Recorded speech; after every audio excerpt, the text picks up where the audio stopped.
is going to be about a patient who had DBM, and now he has deranged LFTs, very deranged LFTs.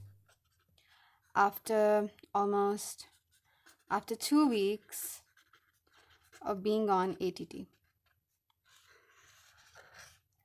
Okay, so this is about drug-induced liver injury, or you can call it drug-induced hepatitis. So the details are that a patient came to us in the ER with altered sensorium. He became completely unconscious for 3 to 4 days. His CT scan was done, which was unremarkable, and he was started on medication. He was given a cyclovir. We were suspecting malaria also. He was given Genim and different antibiotics, and then his MRI was planned. Okay, now the main thing was that a lumbar puncture was done, and ADA levels were checked. ADA levels were increased, and we based on the findings, we made the diagnosis of tubercular meningitis. And then he was started on ATT.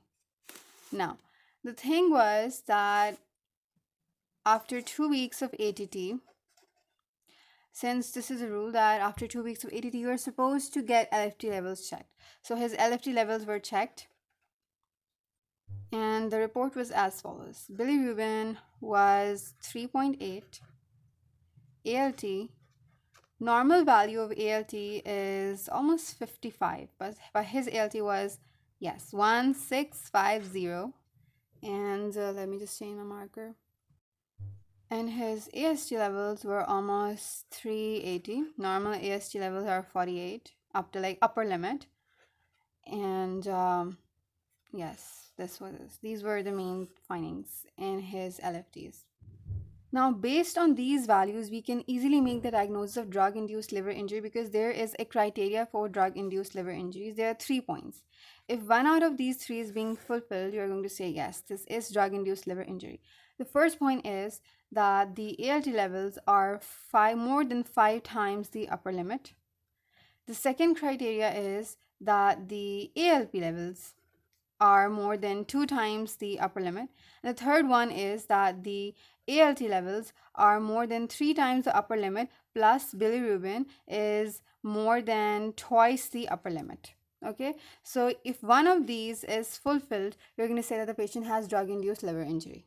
Now, even if we don't look at the criteria, we can see that the bilirubin, which its normal limit is from, let's say, point something to 1.2. Upper limit is 1.2 normally.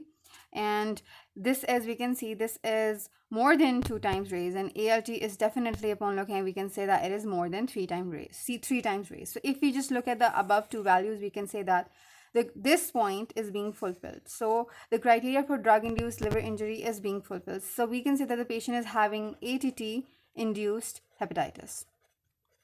All right.